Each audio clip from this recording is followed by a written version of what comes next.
പദ്ധതി വിഹിതത്തിലെ വീഴ്ചയും പഞ്ചായത്തിലെ വികസന മുരടിപ്പിലും പ്രതിഷേധിച്ച് ചാത്തമംഗലം ഗ്രാമപഞ്ചായത്ത് UDF കമ്മിറ്റിയുടെ നേതൃത്വത്തിൽ ഗ്രാമപഞ്ചായത്ത് ഓഫീസിലേക്ക് മാർച്ച് നടത്തി. March KPCC general secretary advocate PM Niyas ഉദ്ഘാടനം ചെയ്തു.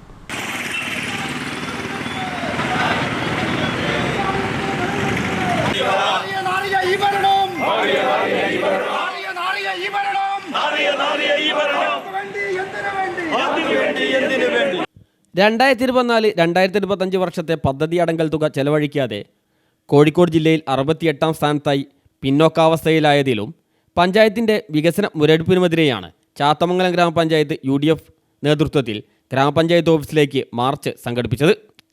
നിരവധി പ്രവർത്തകർ പങ്കെടുത്ത മാർച്ച് കുന്നമംഗലം ഇൻസ്പെക്ടറുടെ നേതൃത്വത്തിൽ പഞ്ചായത്ത് ഓഫീസ് കവാടത്തിൽ തടഞ്ഞു.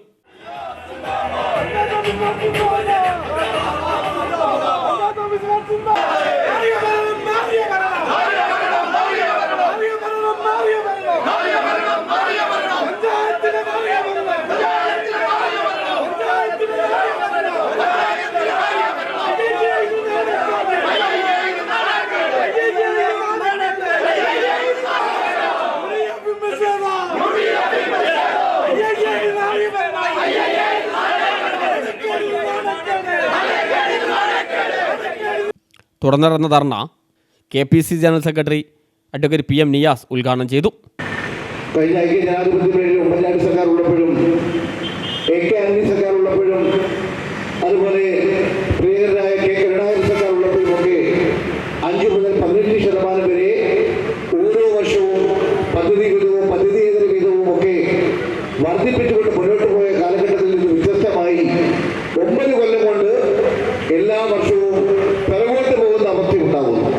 എന്തുകൊണ്ടാണ് പിറകോട്ട് പോകുന്നതെന്ന് ചോദിച്ചാൽ ഓരോ പഞ്ചായത്തിലും ഒരു വർഷം നടപ്പിലാക്കുന്നത് അത് സ്പില്ലോവർ ആവുകയും അത് സ്പില്ലോവറായ പദ്ധതികൾ ആ അടുത്ത പദ്ധതി തുകയോടൊപ്പം ആ സ്പില്ലോവർ തുകയും കൂടി കൂട്ടിക്കൊണ്ടാണ് ജനാധിപത്യയുടെ കാലം മുതൽ നടപ്പിലാക്കിക്കൊണ്ട് മുന്നോട്ട് പോകുന്നത്. കേരളം മാത്രമല്ല മറ്റെല്ലാ സംസ്ഥാനങ്ങളിലും അങ്ങനെയാണ് നടപ്പിലാക്കിക്കൊണ്ട് പോകുന്നത്. UDF ചെയർമാൻ TK സുധാകരൻ അധ്യക്ഷനായി. ജില്ലാ Muslim League vice president K Khader master മുഖ്യ പ്രഭാഷണം നടത്തി. UDF convener Ahammed Kutty Arayankode, MP Hamsa master, MK Ajeesh, NM Hussain, T Velayudhan, NP Hameed master, O Ashokan, PTA Rahman, Hakki master Kalanthode, KC Ismalutty, Kunhimarakkar Malayamma തുടങ്ങിയവർ സംസാരിച്ചു. വിഷൻ വെള്ളൽശ്ശേരി, ശിവദാസൻ ബംഗ്ലാവിൽ, Moidu Peediyakkandi, Rafeeq Koolimad, MK Nadeera, Mumtaz Sameed, EP Vatsala, Faseela Saleem, Krishnalekha, P Nusrath, Shafi master, EP Azeez തുടങ്ങിയവർ നേതൃത്വം നൽകി. News bureau NIT.